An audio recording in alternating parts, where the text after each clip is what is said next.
আপনি আসলে তুলনামূলক একজন তরুণ রাজনীতিবিদ যাকে আসলে বর্তমান প্রজন্ম কিছুটা হলেও কানেক্ট করতে পারে। আজকে আমি যে আমিনুল সেটি অবশ্যই অ্যাজ এ ফুটবলার হিসেবে পরিচিত। আপনি কোন ক্লাবের সাপোর্টার? আমি সাপোর্টার হলো ম্যানচেস্টার ইউনাইটেড। এটা আমি যখন খেলেছি তখন থেকেই সাপোর্টার।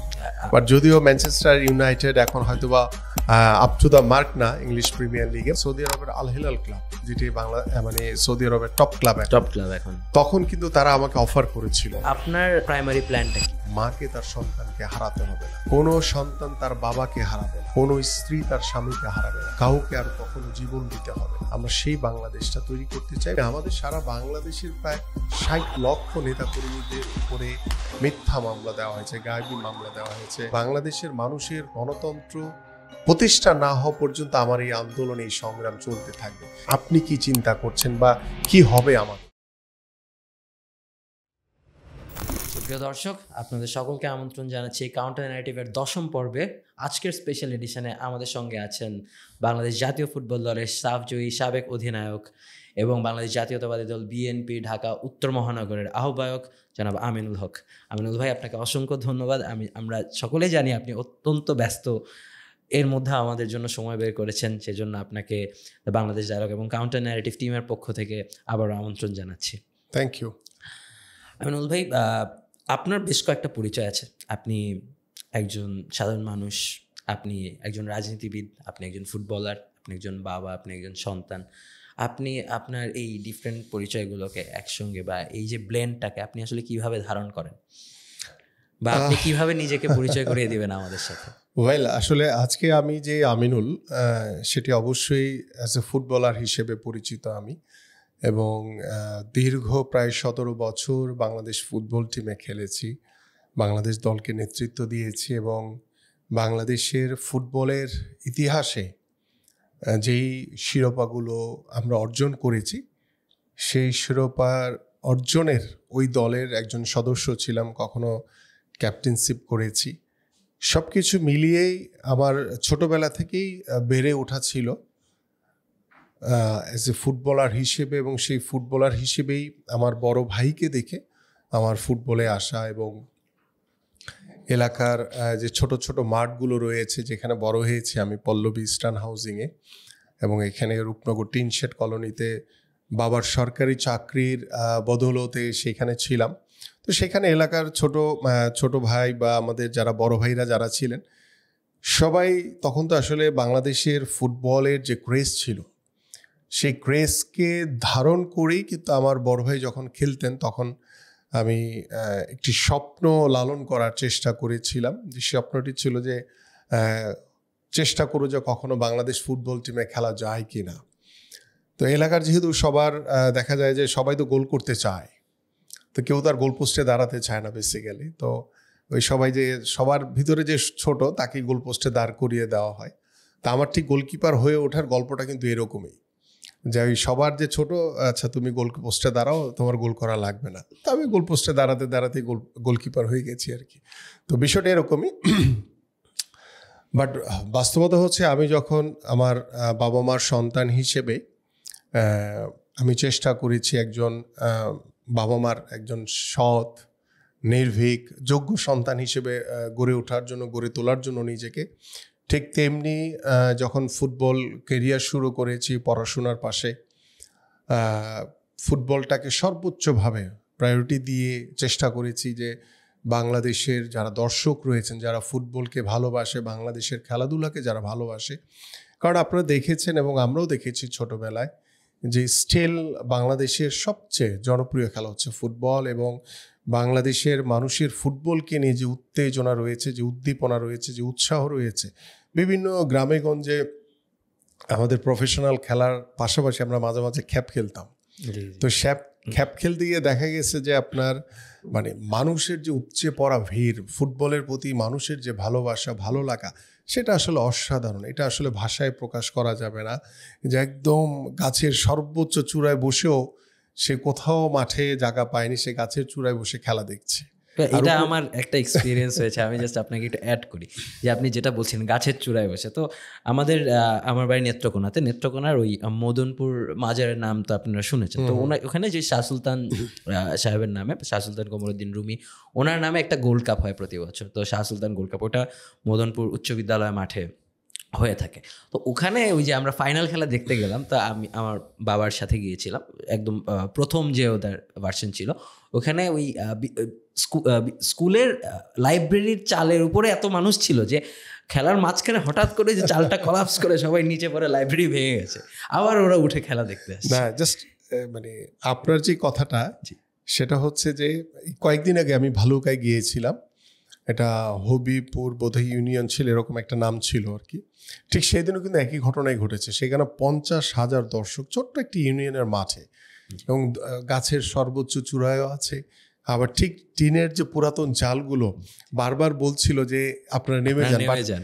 দর্শকদের যে এত মানে চাওয়া বা উৎসাহ ফুটবলকে কেন্দ্র করে, ঠিক কিছুক্ষণের ভিতরেই দেখলাম খেলা শুরুর আগ মুহূর্তে আস্তে করে টিনটি ভেঙে পড়ে গেল। আলহামদুলিল্লাহ যে কেউ কোনো আহত হয়নি, কোনো বড় ধরনের কোনো দুর্ঘটনা ঘটেনি। যে বিষয়টি বলছিলাম যে অ্যাজ এ ফুটবলার হিসেবে বাংলাদেশ দলের নেতৃত্ব দেওয়ার যে লক্ষ্য, যে প্রত্যাশা নিয়ে দীর্ঘ 17 বছর বাংলাদেশ টিমকে সার্ভিস দেওয়ার চেষ্টা করেছে সর্বোচ্চ পর্যায়ে। এদেশের মানুষের যে প্রত্যাশা, যে চাওয়া, যে বাংলাদেশের জন্য একটু ভালো কিছু অর্জন করা, ভালো রেজাল্ট বয়ে নিয়ে আসা, সেটা আমি জানি না কতটুকু করতে পেরেছে, বাট আমি আমার জায়গা থেকে সর্বোচ্চভাবে চেষ্টা করেছি। যে 96 থেকে 2011 পর্যন্ত আমি বাংলাদেশ টিমের ক্যাপ্টেন থাকা অবস্থায় বাংলাদেশ ফুটবল টিম থেকে অবসর নিয়েছি, এবং এই দীর্ঘ এই পথ চলায় চেষ্টা করেছি নিজের থেকে মানে দলের জন্য, দেশের জন্য সর্বোচ্চভাবে অংশগ্রহণের মাধ্যমে ভালো কিছু অর্জন করা। ঠিক আপনার যে প্রশ্নটি ছিল প্রথমেই, যে আমি বাবা হিসেবে আমার এখন যারা সন্তান রয়েছে তাদের প্রতি আমার যে দায়িত্ব, যে কর্তব্য, আমি চেষ্টা করছি সর্বোচ্চভাবে। কারণ আমার এই ব্যস্ত সময়ের ভিতরে আমি আমার পরিবারকে কতটুকু সময় দিতে পারছি, এটা নিয়ে পরিবারের হয়তো আমার বিরুদ্ধে অনেক কোশ্চেন রয়েছে, সেজন্য হয়তো ভাবিকে জিজ্ঞেস করা দরকার যে আসলে অনেক সেই কোশ্চেন জায়গাতে আপনি কি রয়েছে। করছেন, কেমন আমার করছেন। ছোট মেয়ে, আমার ছেলে, বড় মেয়ে, সবারই কোশ্চেন রয়েছে যে বাবাকে আগের মতো পাওয়া যায় না, বাবা অনেক ব্যস্ত।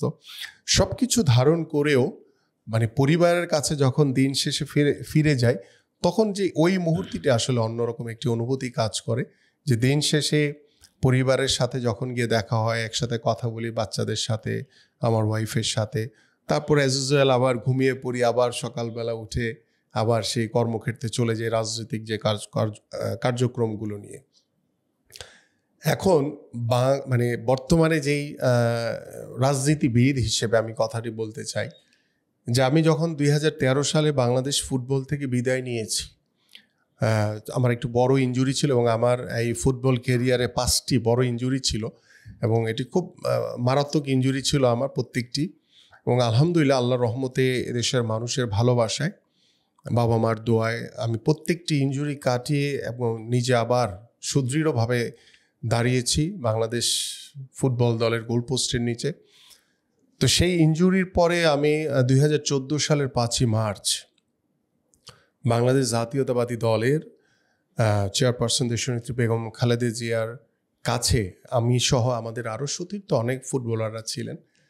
সেদিন আমাদের বিএনপির ভারপ্রাপ্ত চেয়ারম্যান জনাব তারেক রহমানের নির্দেশনায় আমি আনুষ্ঠানিকভাবে দলের একজন ক্ষুদ্র কর্মী হিসেবে যোগদান করি, এবং সেই যোগদানের পর থেকে ডে 1 থেকে আজ অবধি চেষ্টা করছি আমাদের বাংলাদেশের মানুষের যে গণতন্ত্র পুনঃপ্রতিষ্ঠার যে লক্ষ্য নিয়ে আমরা কাজ করেছি, আমাদের বাংলাদেশের জনগণের ভোটের অধিকার নিশ্চিত করার জন্য যে লক্ষ্য নিয়ে কাজ করেছে, এবং বাংলাদেশের মানুষের যে অধিকার, যে দাবি রয়েছে, যে স্বপ্ন রয়েছে একটি পরিচ্ছন্ন রাজনীতির পরিবেশের মাধ্যমে যাতে ভবিষ্যতে কোনো ফ্যাসিবাদ কিংবা স্বৈরাচারের জন্ম না হয়, সেই রাজনীতির লক্ষ্য নিয়ে কিন্তু আজ অবধি দলের একজন ক্ষুদ্র কর্মী হিসেবে আমি কাজ করে চলেছি।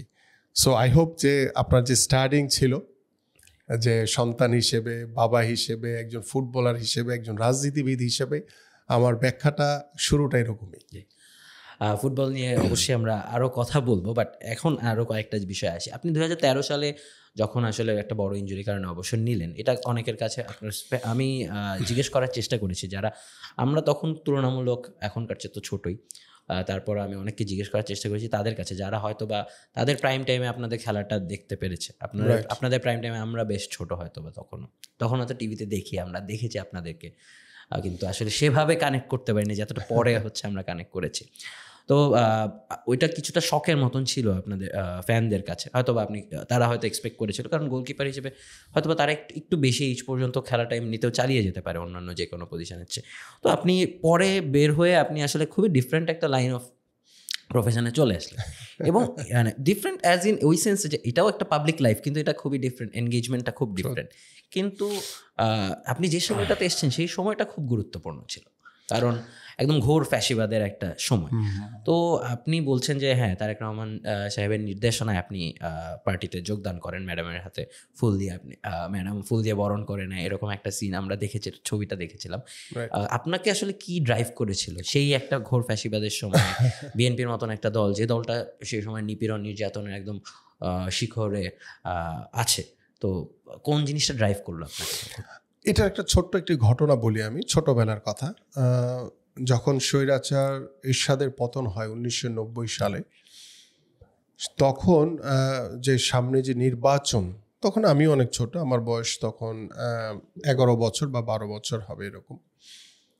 তখন যে নির্বাচনে বাংলাদেশ জাতীয়তাবাদী দল বিএনপি যে নিরঙ্কুশভাবে যে বিজয় অর্জন করে দেশের জনগণের ভোটে, সেই বিজয়ের পরে আমার পল্লবী এবং রূপনগর থেকে যিনি বিজয় হয়েছিলেন, ধানের শীষের প্রার্থী, তার সেই বিজয়ের র্যালিতে আমার এখনও মনে আছে যে আমি হাফ প্যান্ট পরে আর হচ্ছে সেন্ডু গেঞ্জি পরে, তখন তো আসলে একটি উৎসব মুখর পরিবেশ ছিল বাংলাদেশে, যে ইলেকশন মানে হচ্ছে একটি ঈদের মতো একটি আনন্দ। তো সেই আনন্দ মিছিলে আমি যোগদান করেছিলাম, আমিও সেই রং মাখামাখির একটি অংশে ছিলাম।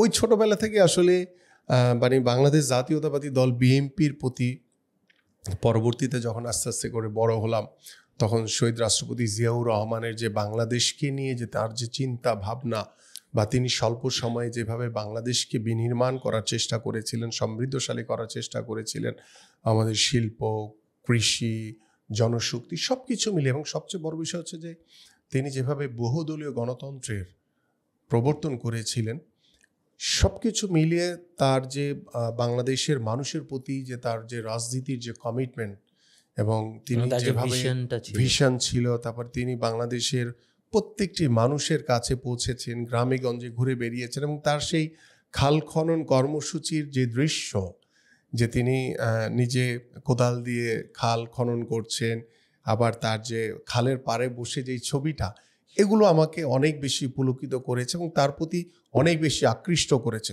তো তার যে আদর্শ বাংলাদেশের মানুষকে নিয়ে, বা তার যে স্বপ্ন ছিল, সেটাকে ধারণ করেই কিন্তু আমি আসলে দীর্ঘদিন বড় হয়েছি। এবং আমার একটি স্বপ্ন ছিল যে যখন আমি খেলা ছেড়ে দিব, তখন আমি বাংলাদেশ জাতীয়তাবাদী দলের একজন কর্মী হিসেবে রাজনীতি করতে চাই, যে এতদিন বাংলাদেশের মানুষের জন্য চেষ্টা করেছি ভালো কিছু রেজাল্ট উপহার দিতে বাংলাদেশ দলের হয়ে, এবং ভালো কিছু উপহার দেওয়ার জন্য।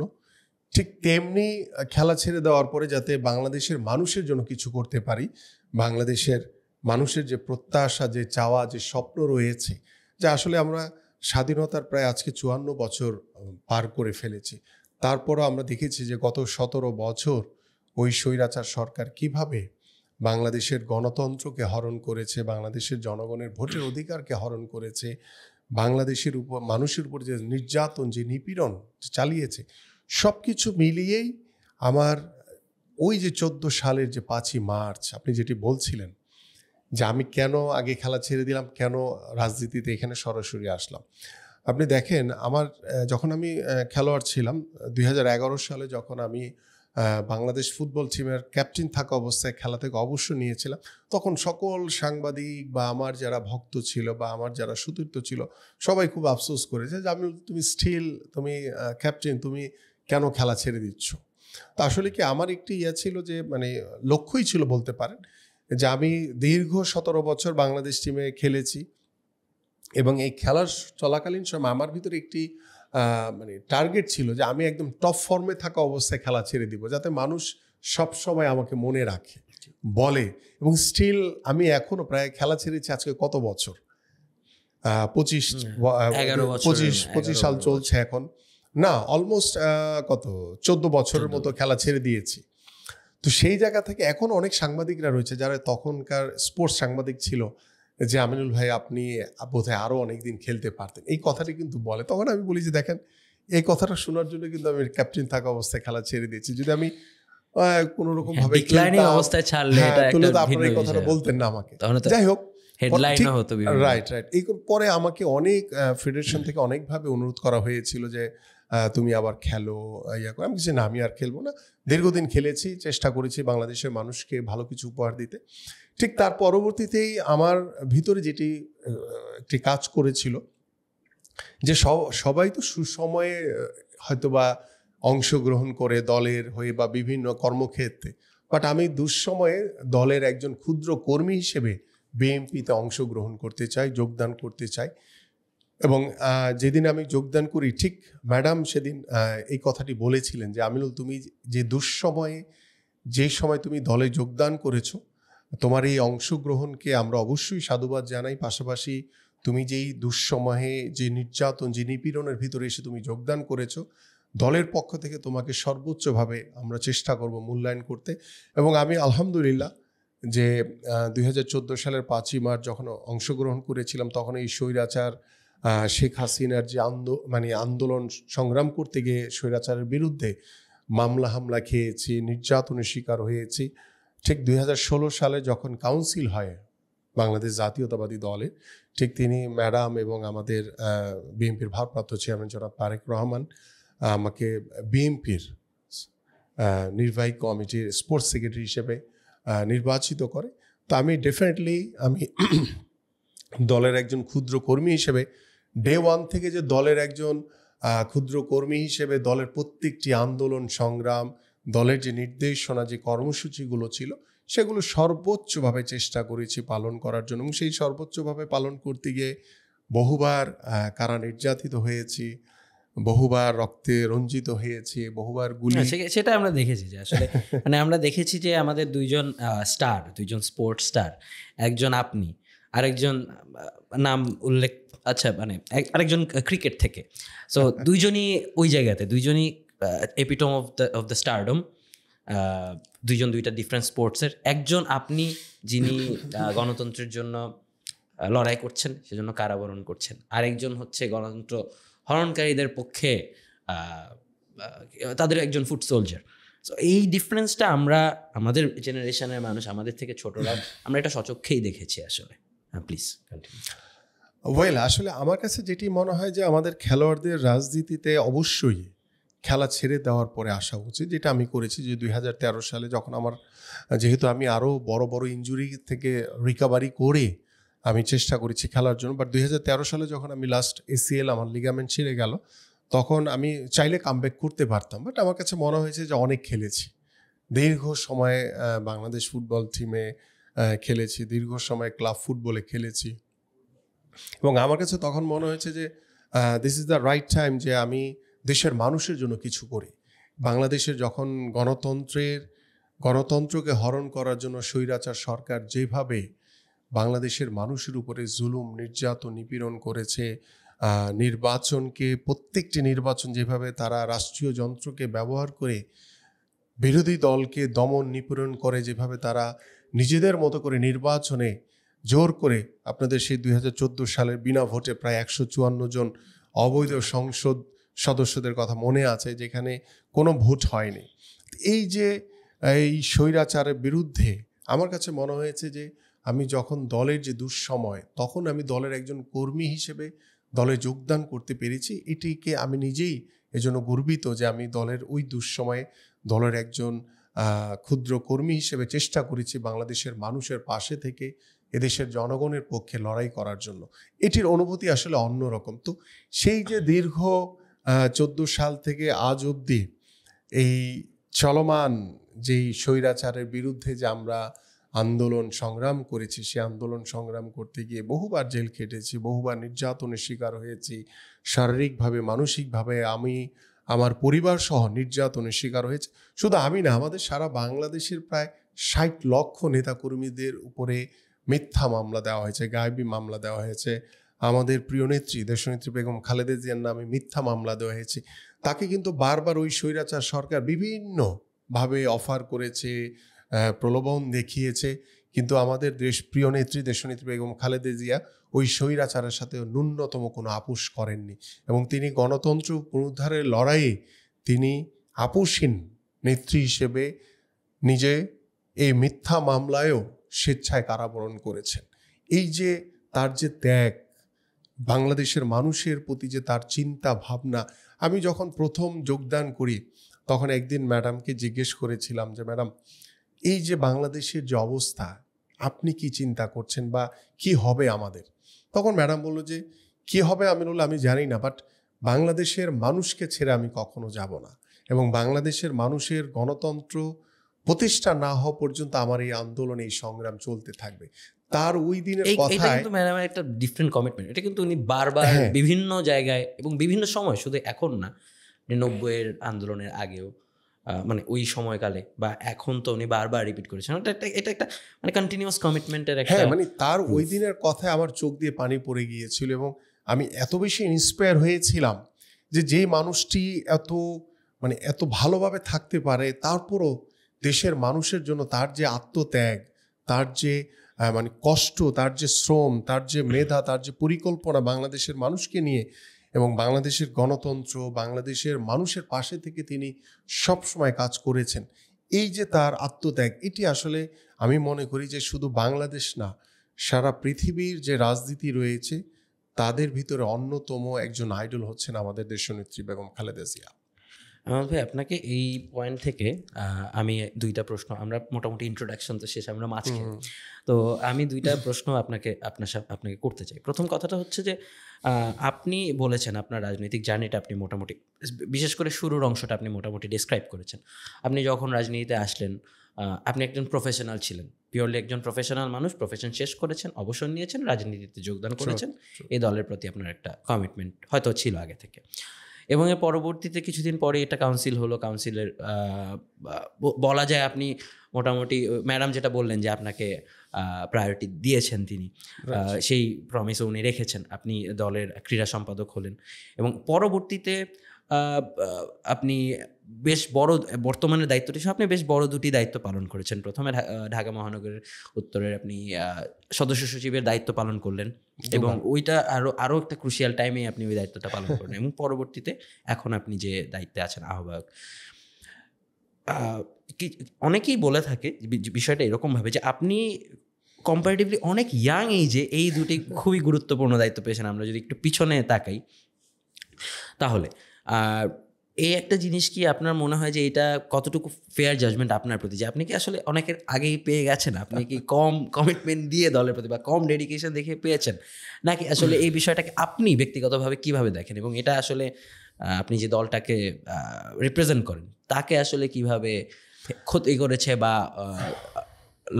সে কিভাবে লাভবান হয়েছে, আপনার জাজমেন্টটা জানতে চাই। আপনার এই প্রশ্নটির অ্যান্সার দেওয়ার আগের যে প্রশ্নটি ছিল সেই জায়গায় আমি একটা জিনিস অ্যাড করতে চাই। জি প্লিজ। যে আমি খেলা ছেড়ে দেওয়ার পরে রাজনীতিতে এসেছি, এবং আপনি আমাদের দেশের দুজন লিজেন্ডারি ক্রিকেটারের কথা বলেছেন, যারা রেডিমেড অবৈধ সরকারের, অবৈধ সংসদের ৩০০ জনের তারা একজন দুইজন হয়ে তারা বাংলাদেশের মানুষের যে গণতন্ত্রকে যারা হরণ করেছে, বাংলাদেশের মানুষের ভোটের অধিকারকে যারা হরণ করেছে, তারা সেই স্বৈরাচারের দলে যোগ দিয়ে তারা অবৈধ সংসদের সংসদ সদস্য হয়েছে, যেটিকে নিয়ে অনেকে অনেকভাবে মন্তব্য করে। একজন ক্রিকেটার হিসেবে সাকিব কিংবা মাশরাফি, তারা ডেফিনেটলি লিজেন্ডারি, বাংলাদেশে তাদের যে ক্রিকেটের যে অবদান সেটা অনস্বীকার্য, এটা অবশ্যই এটা মনে রাখবে জাতি। কিন্তু তাদের যে ফ্যান বা তাদের যে ভক্ত, তারা তো সারা বাংলাদেশের, কিন্তু তারা যখন ওই স্বৈরাচারের এমপি হলো অবৈধ সংসদের, তখন কিন্তু তাদের যে সমর্থক সেটা কিন্তু ভাগ হয়ে গেল, এবং তারা যদি গণতন্ত্রের পক্ষে কথা বলতো বা ন্যায়ের পক্ষে থাকতো, তাহলে অবশ্যই মানুষ তাদেরকে সেভাবে গ্রহণ করে নিত। কিন্তু তারা এমন একটি দলে গিয়েছে যেখানে তারা রেডিমেড গিয়ে অবৈধ সংসদ সদস্য হয়ে এই গণতন্ত্রের বিরুদ্ধে তারা তারা সরাসরি গিয়ে স্বৈরাচারের পক্ষে কাজ করেছে। তো এটিকে আসলে মানুষ, যেহেতু তারা খেলোয়াড় ছিল, খেলোয়াড় থাকা অবস্থায় তারা এসে অবৈধ সংসদ সদস্য হয়েছে, এটাকে সাধারণ মানুষ খুব বেশি ভালোভাবে নিয়েছে বলে আমার কাছে মনে হয় না। এবং আজকে দেখেন তাদের বিরুদ্ধে মামলা হয়েছে বৈষম্য বিরোধী ছাত্র আন্দোলনের, এবং তারা তো ওই অবৈধ সংসদ সদস্য ছিল, তাদের বিরুদ্ধে মামলা হয়েছে। এটা খুব স্বাভাবিক কারণেই হয়েছে এবং এটার সিদ্ধান্ত রাষ্ট্র নিবে। কিন্তু আমি একটি কথা বলি যে আমার উপরে খেলোয়াড় থাকা অবস্থায় বা আমি বাংলাদেশ ফুটবল টিমের ক্যাপ্টেন থাকা অবস্থায় যেভাবে এই আন্দোলন সংগ্রামে আমার উপরে যে নির্যাতন, যে নিপীড়ন হয়েছে, যে অত্যাচার হয়েছে, যেভাবে আমাকে শারীরিকভাবে আঘাতগ্রস্ত করা হয়েছে, আমি চাই না যে এরকম কোনো খেলোয়াড়ের সাথে এই ধরনের কোনো আচরণ হোক, সেটা আমি কখনোই চাই না। তো এইটাই ছিল আসলে মূল বিষয়। তারপরে আপনি যে বিষয়টি বললেন যে আমি 2 বার সদস্য সচিব ছিলাম এবং বর্তমানে আহ্বায়কের দায়িত্ব পালন করছি। আমি একটি কথা কিন্তু প্রথমেই বলেছি যে দলে আমি যেদিন যোগদান করেছি, ডে 1 থেকে আজ অবধি আমি দলের প্রত্যেকটি কর্মসূচি, প্রত্যেকটি যে দায়িত্ব আমাকে দেওয়া হয়েছে, আমি অত্যন্ত সততা এবং নিষ্ঠার সাথে প্রত্যেকটি দায়িত্ব আমি পালন করেছি। এবং আমাদের মাননীয় ভারপ্রাপ্ত চেয়ারম্যান জনাব তারেক রহমান আমার মতো একজন ফুটবল ব্যাকগ্রাউন্ড স্পোর্টসম্যানকে তিনি ঢাকা মহানগর উত্তরের যে দায়িত্ব দিয়েছেন, তিনি নিশ্চয়ই কোনো কিছু ভেবে চিনতে বা আমার বিষয়ে তিনি সব কিছু জাজ করেই কিন্তু তিনি আমাকে এই দায়িত্বটি দিয়েছেন। এবং আমি দায়িত্ব নেওয়ার পর থেকে আমি আশা করি যে আমার সাথে যারা সতীর্থ সহযোদ্ধা যারা এখনও আমার সাথে কাজ করছেন, তারা অত্যন্ত খুব পজিটিভলি আমাকে গ্রহণ করেছেন এবং আমিও তাদেরকে অত্যন্ত পজিটিভলি আমার সাথে সহযোদ্ধা হিসেবে। এবং আমি ঢাকা মহানগর উত্তরে দায়িত্ব নেওয়ার পরে আপনারা বিগত, আমি কারো সমালোচনা করছি না, বাট দেখা গেছে যে বিগত সময় যে কমিটি বা বিভিন্ন রকম যে সাংগঠনিক যে কর্মকাণ্ড হতো, সেটা অনেকটাই দৃষ্টির আড়ালে হতো। অথবা আপনি আমার সহযোদ্ধা, আপনি নিজেই জানেন না যে আগামীকালকে কমিটি হবে, বিষয়টা এরকম ছিল আর কি, বা অন্য কোনো কর্মসূচি বা অন্য কোনো বিষয় থাকতে পারে। বাট আমি দায়িত্ব নেওয়ার পরে আমি মাননীয় ভারপ্রাপ্ত চেয়ারম্যান জনাব তারেক রহমানের সাথে প্রতিটি মুহূর্তে, প্রতিটি সেকেন্ডে তার সাথে সকল বিষয়ে পরামর্শ করে আমার যারা সহযোদ্ধা ছিল সকলকে এমনভাবে বিস্তৃতভাবে প্রত্যেকটি যার যার যে এলাকা বা যার যেই এলাকায় বসবাস করে সবাইকে এমনভাবে স্পেস দেওয়া বা চেষ্টা করেছি শতভাগ। আমি দায়িত্ব নেওয়ার পরে this is the first time যে আমরা 71টা ওয়ার্ড আমার ঢাকা মহানগর উত্তরে, সেখানে প্রত্যেকটি ওয়ার্ড কমিটি করেছে আমি সম্মেলন করে, এবং সেটা লাইভ হয়েছে ফেসবুকে। আমার ভোটাররা ভোট দিয়েছে যারা, আবার গণনা হয়েছে সেটাও লাইভ, সেখানেও একদম ফেসবুক লাইভ করছে। এবং পাশাপাশি আমি যে রেজাল্ট ঘোষণা করছি তাৎক্ষণিকভাবে অন দ্য স্পটে প্রত্যেকটি কাউন্সিল করে আমি কিন্তু 71টি ওয়ার্ড, এবং সেই 71টি ওয়ার্ডের কাউন্সিল করতে গিয়ে আপনারা জানেন যে স্বৈরাচার শেখ হাসিনার আজ্ঞাবহ পুলিশ বাহিনী যেভাবে বিশেষ করে আমার উপরে এবং আমার সাথে আমাদের আহ্বায়ক ছিল তৎকালীন আমাদের আমানুল্লাহ আমান ভাই, তার অত্যন্ত ঐতিহ্যবাহী আমাদের তার যে রাজনীতির যে সমৃদ্ধশালী, তিনি একজন রাজনীতিবিদ। তো আমার কাছে তাকে সাথে নিয়ে আমরা কিন্তু অত্যন্ত সাহসিকতার সহিত, অত্যন্ত সততার সহিত, নিষ্ঠার সহিত চেষ্টা করেছি ওই স্বৈরাচারের সকল বাধা বিপত্তিকে পিছনে ফেলে আমরা যাতে ওয়ার্ড সম্মেলনগুলি সফলভাবে করতে পারি। এবং এগুলি আলহামদুলিল্লাহ আল্লাহর অশেষ রহমতে আমি 71টি ওয়ার্ডের ওয়ার্ড সম্মেলনের মাধ্যমে কমিটি করেছি, যেটি বাংলাদেশের এই রাজনীতির ইতিহাসে বা মহানগরের ইতিহাসে কখনো এভাবে করা হয়নি, এটাই প্রথম হয়েছে। সেকেন্ড, আমি 26টি থানা কমিটি, যে কমিটি এখন পর্যন্ত আমাদের আছে, যে আমরা 26টি থানা কমিটি অত্যন্ত সকল নেতৃবৃন্দদের, কেউ ঘুমায় ছিল যে জানে না কমিটি হয়েছে, এরকম হয়নি। প্রত্যেকের সাথে মতামত নিয়ে প্রত্যেকের উপস্থিতিতে তারা নিজেরাই আমরা বিভিন্ন জোন করে দিয়েছিলাম, তাদের মতামত এবং তারাই কমিটি দিয়েছে, আমরা সেটা আমি এবং আমাদের আহ্বায়ক আমান ভাই এবং আমাদের মাননীয় ভারপ্রাপ্ত চেয়ারম্যান জনাব তারেক রহমানের অনুমতিক্রমে সেই কমিটিগুলো আমরা পাশ করেছি। আরেকটি বিষয় আছে যে ইউনিট কমিটি এই যাবৎ করে মহানগরে কেউ করেছে কিনা আমার জানা নাই, যে 620টি ইউনিট কমিটি আমি করেছি। 620টি ইউনিট কমিটি করার পরে আমি এবং আমান ভাই করার পরে সেটি ডিক্লেয়ার দিয়েছি। সেগুলো নিয়ে আমাদের যে গত 17 বছরে যে আন্দোলন, যে সংগ্রাম, আমরা চেষ্টা করেছি সর্বোচ্চভাবে সকল বাধা বিপত্তি, হত্যার যেভাবে পুলিশ ওপেন গুলি করেছে, আমাদের গ্রেনেড হামলা করেছে, কত কিছু করেছে আমাদের বিরুদ্ধে, টিয়ার সেল মেরেছে, এত মামলা হামলা বিপত্তি সব কিছু পেরিয়ে কিন্তু আমরা চেষ্টা করেছি মহানগর উত্তর বিএনপি প্রত্যেকটি কর্মসূচি সফল করার জন্য। এইটার পরে এখন আজকে যখন আমি বর্তমানে আহ্বায়কের দায়িত্ব পালন করছি, আপনি নিশ্চয়ই বুঝতে পারছেন যে কেন আমাকে মাননীয় ভারপ্রাপ্ত চেয়ারম্যান জনাব তারেক রহমান দায়িত্ব দিয়েছেন। আমি চেষ্টা করেছি দলের একজন ক্ষুদ্র কর্মী হিসেবে দলের প্রত্যেকটি কর্ম পরিকল্পনা স্বৈরাচার শেখ হাসিনার পতনকে নিশ্চিত করার জন্য এবং বাংলাদেশের গণতন্ত্রকে পুনরুদ্ধার করার জন্য আমি একজন ক্ষুদ্র কর্মী হিসেবে আজ অবধি এক পায়ে দাঁড়িয়ে আছি যে প্রত্যেকটি কর্মসূচি যাতে সফল হয়। যার কারণেই আমি পরপর 2বার সদস্য সচিবের দায়িত্ব পালন করেছি এবং আমি এখন বর্তমানে চেষ্টা করছি যে আহ্বায়ক হিসেবে ঢাকা মহানগর উত্তর বিএনপিকে আমাদের মাননীয় ভারপ্রাপ্ত চেয়ারম্যান জনাব তারেক রহমানের নির্দেশনায় মহানগর উত্তর বিএনপিকে আরও অনেক বেশি সুসংগঠিত করতে। অনেক ধন্যবাদ, আপনি একদম খুবই বিস্তারিত ভাবে বললেন। আমি যেমন প্রশ্নে বলছিলাম যে আপনি আসলে তুলনামূলক একজন তরুণ রাজনীতিবিদ, যাকে আসলে হয়তোবা বর্তমান প্রজন্ম কিছুটা হলেও কানেক্ট করতে পারে। এর একটা বড় কারণ হতে পারে যে আপনার ব্যাকগ্রাউন্ড, আপনার প্রফেশনাল ব্যাকগ্রাউন্ড, আপনি একজন ফুটবলার ছিলেন। ফুটবল একটা খুবই কানেক্টিং বিষয়, আমরা যেরকমটা বলছিলাম। তো আমরা আবার বর্তমান প্রেক্ষাপটে এরকম হয়েছে যে আসলে তরুণরা বা আমাদের মতন বয়সীরা বা আমাদের থেকে অনেক ছোট যারা আছেন তারাও মাঝখানে যে একটা সময় ছিল, একটা বিরাজনীতিকরণের পরিবেশ ছিল, বিশেষ করে তরুণদের মধ্যে রাজনীতি বিমুখতা ছিল, এই পরিস্থিতিটা হয়তো কেটে গেছে। কিন্তু অ্যাট দ্য সেম টাইম খুবই রিয়াকশনারি পলিটিক্সও আমরা বিভিন্ন জায়গায় দেখতে পাচ্ছি। তো এই বিষয়ে আসলে আপনার কি মন্তব্য থাকবে? মানে আপনি তো তরুণদের নিয়েও বিভিন্ন কাজকর্ম করেন, বিভিন্ন জায়গায় ইনভলভড আছেন নিজে থেকে, বা আপনার কিছু দলের বাইরেও কিছু পার্সোনাল ইনিশিয়েটিভের ব্যাপারে আমরা শুনে থাকি।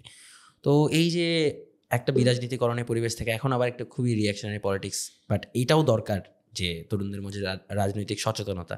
অনেকেই আবার আপনাকে লুক আপ টু করেন যে আপনার মতন লোকজন রাজনীতিতে এসেছেন। পুরো বিষয়টাকে আমি যখন বিএনপিতে যোগদান করি তখন কিন্তু আমার সাথে বেশ কিছু খেলোয়াড়ও ছিল। তখন আসলে ওই স্বৈরাচারের অত্যাচারে যেভাবে গুলি বর্ষণ করেছে, যেভাবে নির্যাতন চালিয়েছে, অনেক হয়তো বা খুব বেশি সাহস পায়নি। কিন্তু আস্তে আস্তে আমাকে যখন খুব অ্যাক্টিভলি পলিটিক্স করতে দেখলো, বা আমি যেভাবে অ্যাক্টিভলি প্রত্যেকটি কর্মসূচি চেষ্টা করেছি দলের একজন ক্ষুদ্র কর্মী হিসেবে সফল করার জন্য, এবং সেটা সর্বোচ্চভাবে সকল ভয় ডরকে উপেক্ষা করে, তখন কিন্তু আমি একটি জিনিস দেখেছি যে আমাদের অনেক সতীর্থ খেলোয়াড়রা তারা কিন্তু আগ্রহ প্রকাশ করেছে যে না, আমিনুল ভাই যেহেতু পারছে তাহলে আমরাও পারবো, আমরাও এদেশের সাধারণ মানুষের জন্য কাজ করব, কল্যাণে কাজ করব, উন্নয়নে কাজ করব। ঠিক সেই ধারণা থেকে কিন্তু আমার সাথে আমার যারা সতীর্থ খেলোয়াড় রয়েছে, সেটা যে ফুটবলার সেরকম না, অনেক ক্রিকেটাররাও রয়েছে, অনেক বাস্কেটবল প্লেয়ার রয়েছে, অনেক ভলিবল খেলোয়াড় রয়েছে, অনেক সাঁতার রয়েছে, অনেক শুটাররা রয়েছে যারা বাংলাদেশের জন্য গোল্ড মেডেল পেয়েছে। এরকম অনেক ইভেন্টের ক্রীড়াবিদরা কিন্তু 5 তারিখের আগেও তারা আগ্রহ প্রকাশ করেছে, এবং 5 তারিখের পরে তাদের যে স্বতঃস্ফূর্ত অংশগ্রহণ এবং তরুণদের ভিতরে যে একটি প্রত্যাশা, যেটি আমিও চাই, যেটি আমি এই কথাটি বলিনি আমি, যে আমি যে স্বপ্ন নিয়ে বা চিন্তা নিয়ে বাংলাদেশের রাজনীতিতে এসছিলাম, কিন্তু যখন রাজনীতির একদম রাজপথে এসে দাঁড়ালাম, তখন দেখলাম যে আসলে বাংলাদেশের রাজনীতির যে চিন্তা নিয়ে আমি এসেছি, সেই রাজনীতি আর এই রাজনীতি এক না। এই যে রাজনীতির ভিতরে যে বিরাজনীতির যে বিষয়টি আপনি বলছিলেন, আমার কাছে মনে হয়েছে যে আমাদের কি স্বপ্ন ছিল যে আমরা একটি রাজনৈতিক দল হিসেবে আমাদের প্রতি 5 বছর পর পর একটি অবাধ সুষ্ঠু নির্বাচন হবে। সে নির্বাচনে এদেশের জনগণ যাকে ভোট দিবে সে নির্বাচিত হবে। কিন্তু একটি স্বৈরাচার দীর্ঘ 17 বছর, দীর্ঘ 3টি নির্বাচন তারা তাদের ক্ষমতাকে ধরে রাখার জন্য বাংলাদেশের মানুষের উপরে প্রভাব বিস্তার করে, নির্যাতন নিপীড়ন করে, মানে বাংলাদেশের রাষ্ট্রীয় যন্ত্রগুলোকে ব্যবহার করে, বিশেষ করে যে প্রশাসন, যে পুলিশ বাহিনীকে যেভাবে ব্যবহার করে জোর করে ক্ষমতায় বসেছিল, সেই রাজনীতি কিন্তু আসলে আমরা কখনো দেখতে চাই না এবং বাংলাদেশের মানুষ সেই রাজনীতি কখনোই দেখতে চায় না। এবং আজকে 5 তারিখের পরে এসে আমাদের মাননীয় ভারপ্রাপ্ত চেয়ারম্যান জনাব তারেক রহমান একটি কথা প্রায়ই বলেন এবং আমিও সবসময় ব্যক্তিগতভাবে সেটা বলি যে আমরা চাই যে আগামীতে যাতে একটি পরিচ্ছন্ন স্বচ্ছ রাজনীতির পরিবেশ তৈরি হয়, যাতে ভবিষ্যতে কোনো ফ্যাসিবাদ বা স্বৈরাচারের জন্ম না হয়। এবং আমাদের মাননীয় ভারপ্রাপ্ত চেয়ারম্যান জনাব তারেক রহমান তিনি কিন্তু 13ই জুলাই 2023 সালে যে বাংলাদেশের রাষ্ট্র কাঠামো মেরামতের জন্য যে 31 দফার কর্ম পরিকল্পনা দিয়েছেন, সেখানে কিন্তু তিনি স্পষ্টভাবে বলেছেন, যিনি প্রথমেই যে কথাটি বলেছেন যে আমরা যে অবৈধ স্বৈরাচার সরকার 111-এর পরে যে নির্দলীয় যে তত্ত্বাবধায়ক সরকার যে ব্যবস্থাপনা বাতিল করেছিল, সেটা আমরাকে সংবিধানে নতুন করে সংযোজন করতে চাই। এটা করার অন্যতম কারণ হচ্ছে যে বাংলাদেশের মানুষ যাতে নিরপেক্ষভাবে, স্বচ্ছভাবে তার যে স্বাধীন মতামত নিরপেক্ষভাবে যেটা দিতে পারে, সেই জন্য কিন্তু আমাদের এই তত্ত্বাবধায়ক সরকার ব্যবস্থাপনা নতুনভাবে সংযোজনের কথা বলেছেন। তিনি আরও বলেছেন যে 2 মেয়াদের বেশি কেউ যাতে প্রধানমন্ত্রী হতে না পারেন। এটি বলার অন্যতম কারণ হচ্ছে যে জোর করে কেউ যাতে ক্ষমতায় যাতে টিকে থাকতে না চায়, এটির কথা কিন্তু তিনি বারংবার বলেছেন। এবং বাংলাদেশের অর্থনীতি থেকে শুরু করে বাংলাদেশের বিচার বিভাগ, বাংলাদেশের যে গণমাধ্যমের যে স্বাধীনতা, বাংলাদেশের মানুষের যে বাক স্বাধীনতা, আইনের শাসন, বাংলাদেশের কৃষি ক্ষেত্রে আমাদের কি করণীয় রয়েছে, আমাদের শ্রমিকদের ন্যায্য মজুরির কথা বলা হয়েছে, আমাদের স্বাস্থ্য সেবাকে যেভাবে সার্বজনীন করার কথা বলা হয়েছে, এটা কিন্তু বিগত সময় এই 17 বছর ওই স্বৈরাচার সরকার তারা মুখে বলেছে, বাট বাস্তবে তারা কোনো কিছুই করেনি। এবং আমি খুব দৃঢ়ভাবে বলতে চাই, এবং আজকে আপনাদের সকলের যে যারা আমার দর্শকরা যারা এই অনুষ্ঠান দেখবেন, আমি তাদের উদ্দেশ্যে বলতে চাই যে আমাদের মাননীয় ভারপ্রাপ্ত চেয়ারম্যান জনাব তারেক রহমান তিনি এমন একজন মানুষ যারা আমরা তার খুব কাছ থেকে সান্নিধ্য পেয়েছি, আমরা দেখেছি তাকে যে তিনি দেশের মানুষের প্রতি কতটুকু কমিটমেন্ট রয়েছে তার, এবং তিনি দেশের মানুষের জন্য সর্বোচ্চভাবে অনেক ভালো কিছু করতে চান, যেটি গত প্রায় আজকে আমরা স্বাধীনতার 54 বছরে আমরা হয়তো সেই জায়গায় অর্জন করতে পারিনি বা সেই জায়গায় আমরা পৌঁছাতে পারিনি। তিনি সেই জায়গায় আমাদেরকে পৌঁছাতে চান যে বাংলাদেশের মানুষ যাতে বলে যে না, আমরা একটি সত্যিকারের অর্থে একটি জনগণের সরকার পেয়েছি এবং সেই জবাবদিহিতামূলক একটি সরকার তিনি গঠন করতে চান। এবং আমরা সেই আমাদের তরুণদের আসলে ডেফিনেটলি, এবং আমি যে আসছিলাম কথাটিতে যে আমাদের তার যে চিন্তা ভাবনার ভিতরে তরুণদের জন্য যে চিন্তাগুলো রয়েছে এবং তরুণ প্রজন্মের যে চিন্তা চেতনা, তার যে বহিঃপ্রকাশ, তরুণদের যে প্রত্যাশা রয়েছে যে কিভাবে আমরা একটি নতুন বাংলাদেশ গড়তে চাই, কিভাবে আমরা একটি স্বপ্নের বাংলাদেশ গড়তে চাই এবং কিভাবে আমরা একটি মানবিক বাংলাদেশ গড়তে চাই। এই যে মানবিক বাংলাদেশ গড়ার কথা কিন্তু আমার কাছে মনে হয় না যে বাংলাদেশি কেউ কখনো বলেছে। আমাদের মাননীয় ভারপ্রাপ্ত চেয়ারম্যান জনাব তারেক রহমান কিন্তু এই কথাটি বলেছেন যে আমরা একটি মানবিক বাংলাদেশ গড়তে চাই, যে বাংলাদেশে এই গণতন্ত্র, এই ভোটের অধিকারের জন্য আর কোনো মাকে তার সন্তানকে হারাতে হবে না, কোনো সন্তান তার বাবাকে হারাবে না, কোনো স্ত্রী তার স্বামীকে হারাবে না, কাউকে আর কখনো জীবন দিতে হবে না। আমরা সেই বাংলাদেশটা তৈরি করতে চাই এবং আমি খুব দৃঢ়ভাবে বলতে পারি যে আমাদের মাননীয় ভারপ্রাপ্ত চেয়ারম্যান জনাব তারেক রহমান আগামী ফেব্রুয়ারিতে যে নির্বাচন হবে, সেই নির্বাচনে দেশের জনগণ যদি বাংলাদেশ জাতীয়তাবাদী দল বিএনপিকে নির্বাচিত করে, আমরা একটি নতুন বাংলাদেশ দেখতে পারবো, যে বাংলাদেশ গড়ার কারিগর হবেন আমাদের মাননীয় ভারপ্রাপ্ত চেয়ারম্যান জনাব তারেক রহমান। ভাই, আপনাকে ফুটবলের বাইরে আসলে বেশিক্ষণ রাখা ইটস ডিফিকাল্ট। আপনি তো, আমরা সবাই মনে হয় যে ইউরোপিয়ান ফুটবলের তো আমরা একদম বড় ফ্যান। আপনি কোন ক্লাবের সাপোর্টার বা আমি সাপোর্টার হলো ম্যানচেস্টার ইউনাইটেড। এটা আমি যখন খেলেছি তখন থেকেই সাপোর্টার। বাট যদিও ম্যানচেস্টার ইউনাইটেড এখন হয়তোবা আপ টু দ্য মার্ক না ইংলিশ প্রিমিয়ার লিগে, বাট তারপরও লেগেসি তারপর ব্যাপারে আসলে আমরা এইখানে আমরা ক্লিয়ার হতে পারি যে it's a top club of the world. এখন যে অবস্থায় হোক না কেন, যে কোনো সময় কামব্যাক আমি যখন খেলি ওই ম্যানচেস্টারের একজন গোলকিপার ছিল পিটার স্মাইকেল, এখন ক্যাসপার স্মাইকেল ডেনমার্কের এখন গোলকিপার। ও কিন্তু আমার ফেভারিট গোলকিপার, আগেও ছিল এখনো আছে। যদিও এখন অনেক আমরা খেলা ছেড়ে দেওয়ার পরে অনেক ভালো ভালো গোলকিপার আসছে, ম্যানুয়েল নয়ার থেকে শুরু করে আরও অনেকেই আসছে। তো যদিও এখন খুব বেশি খেলা ফলো করা হয় না, যার জন্য হয়তো বা ওইভাবে ফলো করতে পারি না, দেখতে পারি না।